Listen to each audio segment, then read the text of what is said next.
chaired the 29th cabinet meeting, and the following issues, among others, were considered and approved.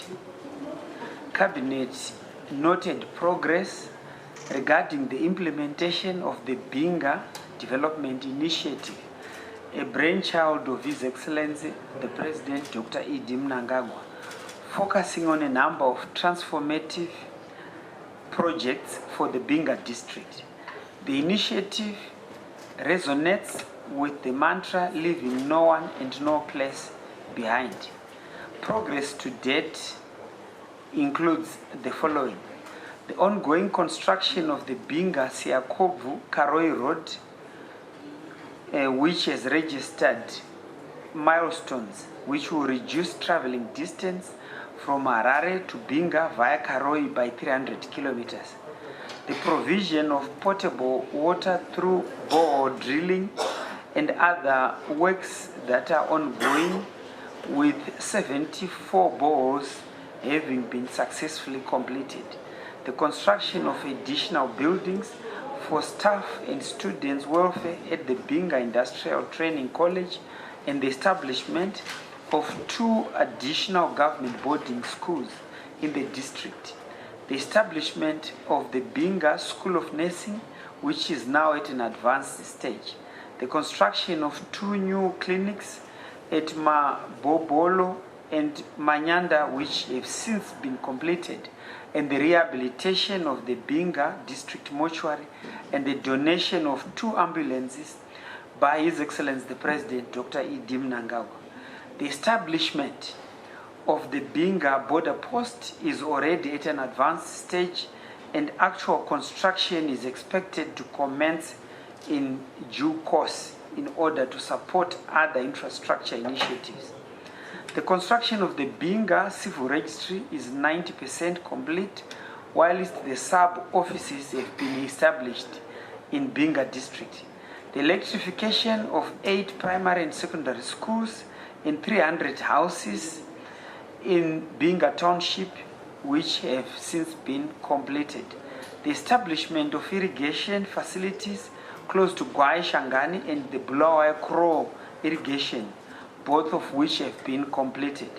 The rehabilitation of the 1.1 kilometer Binga airstrip, the resuscitation of the Macheso mine, which was commissioned by His Excellency the President Dr. Mnangagwa, has so far been successful in attracting international capital investments, thereby unlocking employment opportunities for communities in Binga district. The establishment of the Binga Town Board has been completed, leading to improved governance of the district. The commissioning and distribution of Kampenda fishing rigs to beneficiaries in Binga district, the construction and commissioning of 37 disaster recovery houses, and the establishment of a Binga community radio station. Cabinet considered and approved the implementation of the Community Share Ownership Trust framework, following the government of Zimbabwe's adoption in terms of raw industrialization as a key industrial development strategy to ensure inclusive economic growth, in line with His Excellency the President's mantra that leaving no one and no place behind. The Community Economic Empowerment Trusts will be critical vehicles to drive rural industrialization in all districts.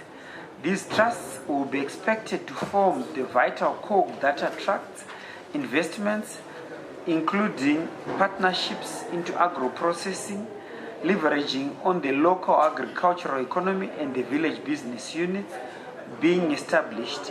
The trust will be supported to set up industrial parks, working with potential partners in their respective districts.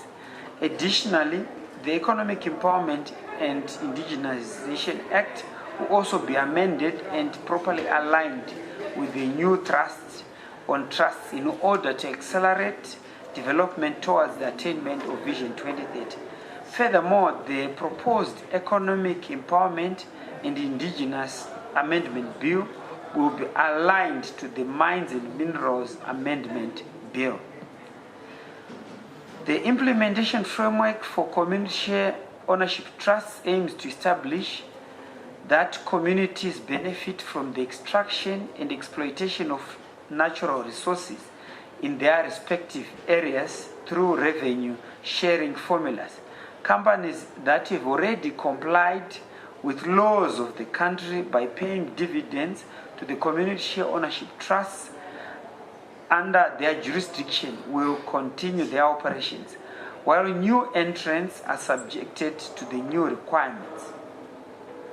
The implementation framework is anchored on 6 pillars, namely policy shift from community share ownership trusts to community economic empowerment trusts, the One District, One Community Economic Empowerment Trust initiative, revenue sharing, rural industrialization, and local enterprise development, governance and administrative framework, and institutional capacity building. Deliberate efforts will be undertaken to ensure that special interest groups such as veterans of the liberation struggle, women, youth, persons with disabilities, and the small to medium scale enterprises will be included in the processes. Cabinet considered the report on the implementation of the reserved sector implementation framework in line with the decision made at its 15th meeting sitting on the 3rd of June of 2025 and noted with satisfaction the increase in investments in line with His Excellency the President's mantra of Zimbabwe is open for business. Cabinet agreed on the need to streamline operations in the reserved sectors, taking into consideration the balance between national interests and attracting investments into the country, and approved as follows: that henceforth there be exclusive reservation for local citizens in the following sectors: artisanal mining, barber shops, hairdressing and beauty salons, employment agencies, bakeries, advertising agencies, bore drilling, clearing and customs, valet services, the provision of local arts and craft, marketing and distribution, tobacco grading and packaging, pharmaceutical retailing, estate agencies, transportation, including passenger buses, taxis, car hire services, haulage trucks and logistics services, grain milling, brick molding, quarry mining and granite mining, that they be defined reserved sector thresholds, that a just transitional framework for other businesses already operating in various sectors be developed. Cabinet considered and approved the Zimbabwe Global Skills Partnership Program. The program recognizes the critical skills that are required in Zimbabwe, especially those related to science, technology, engineering, health, and agriculture, as indicated from the 2018 National Critical Skills Audit. These skills will be strategically managed through mitigation of brain drain. The program is designed to foster reciprocal international partnerships, significantly enhancing the country's national skills development ecosystem through international exposure, foreign technical and vocational education and training placements, and structured on-the-job training. This approach aims to create a world-class skills base within Zimbabwe and promote a dynamic, mutually beneficial migration of skills, supporting national development and economic growth. The program offers several key benefits as follows: ethical recruitment and protection of Zimbabwean employees from exploitation, ensuring recognition of their qualifications in the partnership countries to secure fair and equitable employment opportunities, alleviating domestic unemployment by providing meaningful employment for underutilized skilled youths, easing social pressures and fostering national stability and generation of sustainable remittances and foreign currency inflows. Furthermore, Zimbabwean professionals will gain international experience and exposure to advanced technologies and specialized training. The acquired skills and knowledge will be actively facilitated to return to Zimbabwe, directly contributing to national development priorities and raising the overall skills levels through structured skills transfer mechanisms. Cabinet considered and approved the principles for the Zimbabwe Border Management Authority Bill. The Zimbabwe Border Management Authority Bill seeks to create a dedicated management authority for effective coordination, rationalization, and integration of border management processes. The rationale is to address inefficiencies arising from the existence of a multiplicity of ministries, departments, and agencies, all working on border entry and exit processes.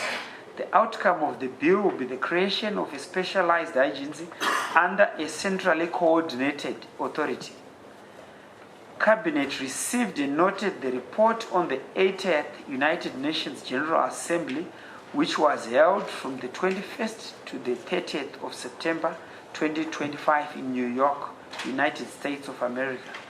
The key objectives of Zimbabwe's participation at the United Nations General Assembly were to promote multilateral and bilateral cooperation, engage with potential investors, as well as strengthen diaspora engagement, and also to launch Zimbabwe's candidature for a non-permanent seat on the United Nations Security Council for the term 2027 to 2028.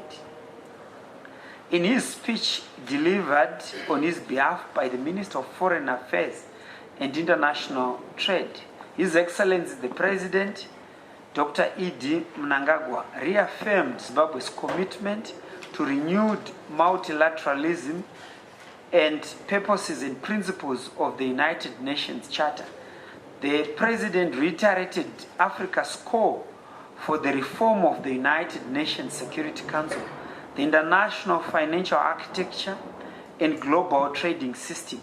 He also highlighted the importance of promoting peace and security, human rights, and attainment of the 2030 Agenda for Sustainable Development, and shared the successes that Zimbabwe has registered in its national development efforts. Zimbabwe successfully launched its candidature for a non-permanent seat on the United Nations Security Council for the term 2027 to 2028. The event was attended by over 200 delegates, a demonstration for Zimbabwe's bid. On promoting Brand Zimbabwe, on behalf of His Excellency the President, the Ministry of Foreign Affairs and International Trade hosted a business roundtable which was attended by American business leaders from various sectors of the economy, including agriculture, health, energy, mining, cybersecurity, and academia.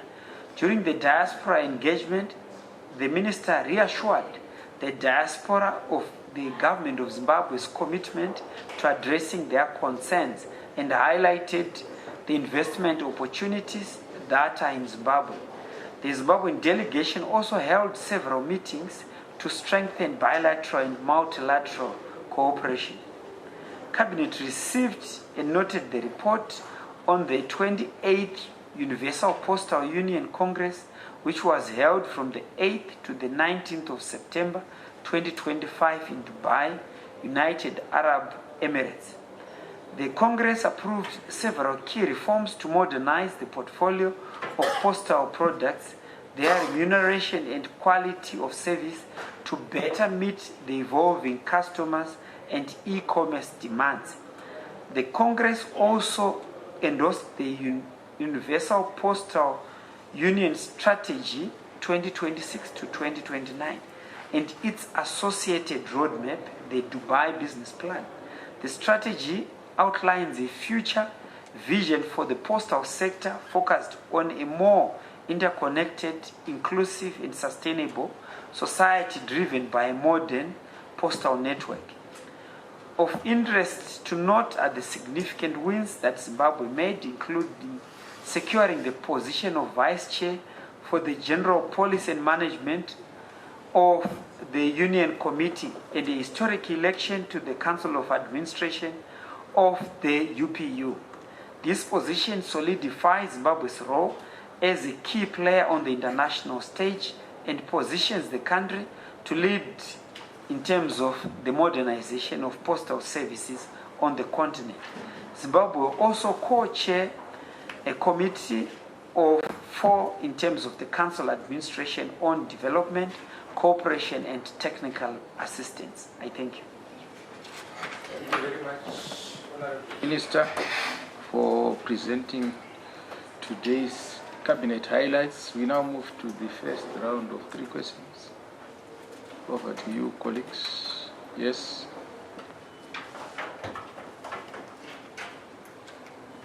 Thank you, Chief Secretary. My name is Mukudze Chingwere from the Herald. My questions are directed to the Minister of Industry and Commerce. I just want some clarification on the policy on the sectors reserved for locals. What is the primary rationale behind reserving these specific sectors for locals? Also, what is the timeline for implementing this policy? And what measures will the government take to ensure that locals are prepared to fill these reserved sectors? Then lastly, how do you anticipate this policy will affect foreign investment in the country, if any? Thank you. Yes. Thank you, Chief Secretary. I'm Stanley James from ZBC. My question is also directed to the Minister of Industry. I just want a clarification on the Community Economic Empowerment Trust. How do they link with the new industrial blueprint that will begin next year in light of the rural industrialization agenda? Wallace. Thank you, Chief Secretary. Wallace Rujido from the Herald newspaper. My question is directed at Minister Murira. Minister, how receptive were countries of Zimbabwe's launch of its candidature for the United Nations Security Council seat bid for 2027-2028? Thank you. Thank you very much. Over to you, Chair. Thank you, Chief Secretary. Honorable Mangaliso Ndlovu. The first 2 questions, can you respond to Honorable Ndlovu?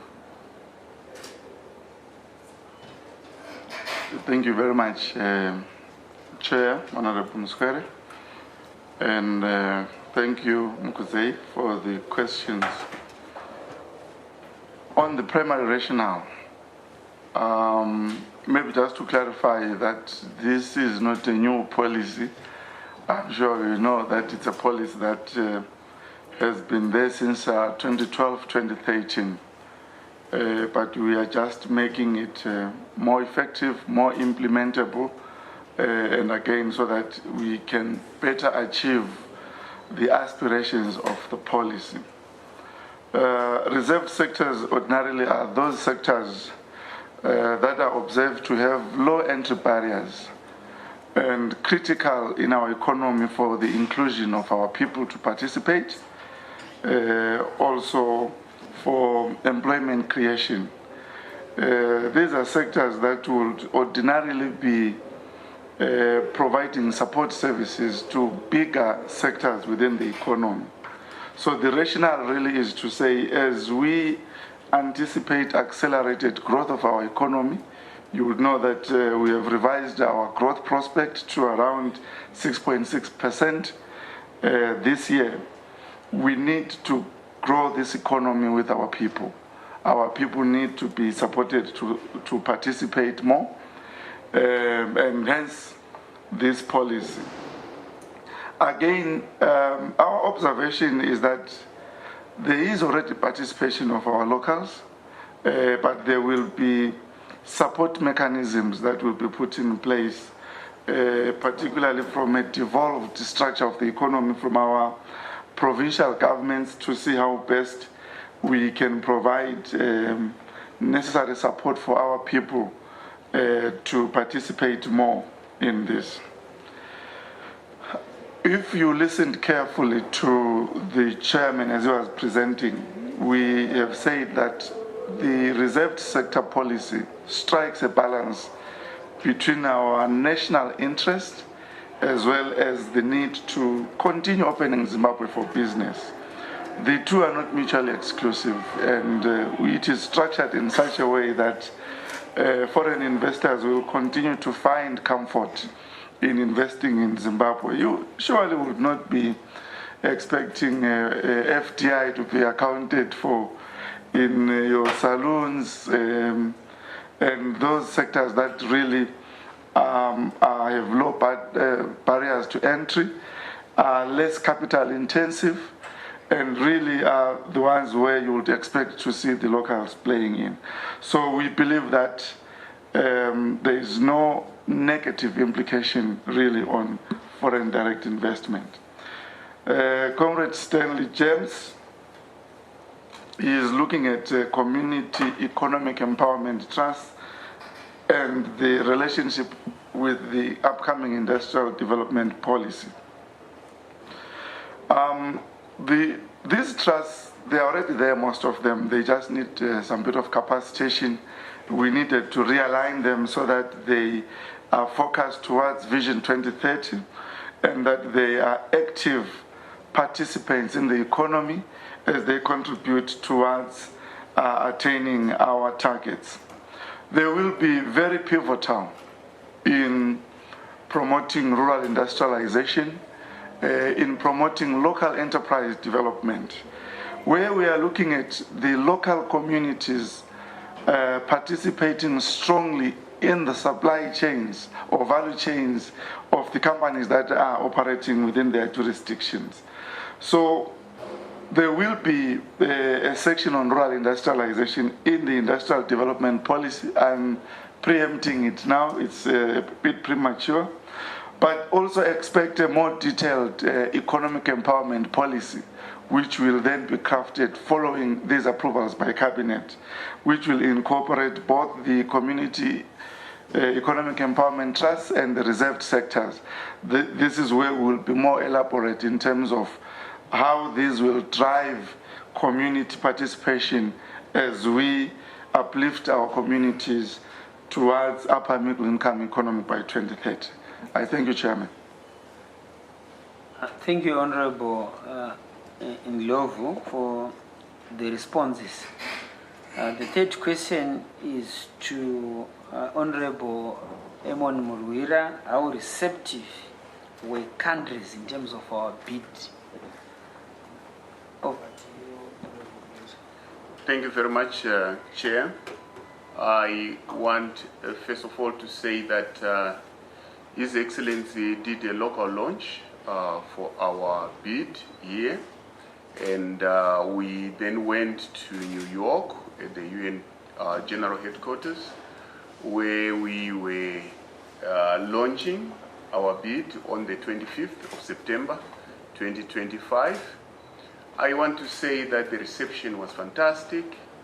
I had planned for about 200 delegates, but we ended up with well over 200 delegates supporting us for this event. Just to do the math, we know that in Africa we are already supported through the African Union, and African Union has got 54 countries.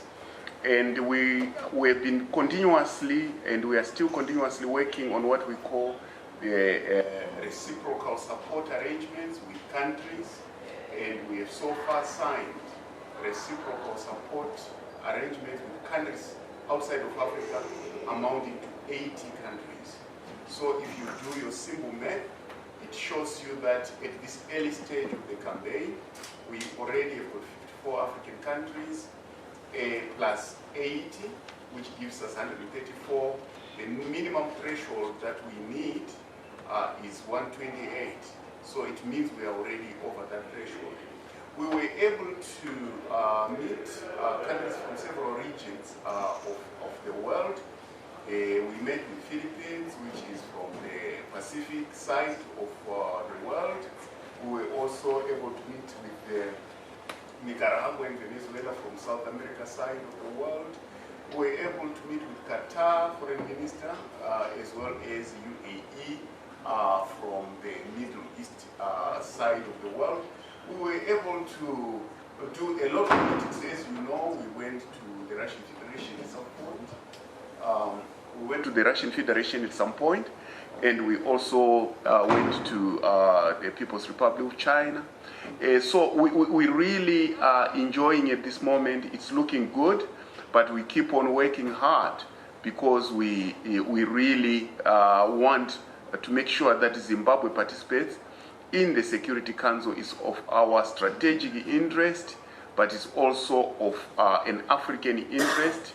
Zimbabwe is a Pan-African country, and we believe that we will advance the Pan-African values in the Security Council, as well as champion and help champion the reform of the United Nations system, including the reform of the Security Council. Our main card is on peace and security. Our main card is also on the involvement of women and youth in peacemaking. Our main card is also on encouraging economic development and human rights. So we believe we are in good standing, and we look forward to a very good campaign. The vote is going to take place in June 2026 for the period of inauguration 2027 to 2028. So it was looking good in UN, in New York. It was fantastic, and I think you saw some clips. It was very traditional. It was a heritage-based launch. We had our Mbira, and we were doing our Nemam Sasa there. I thank you.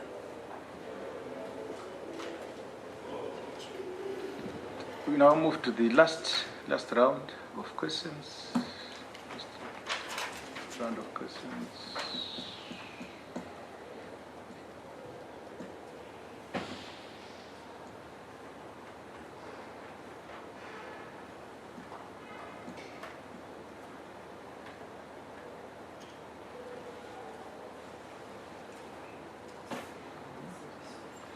No more questions, Honorable Ministers. I want to thank you very much for attending today's session. Thank you.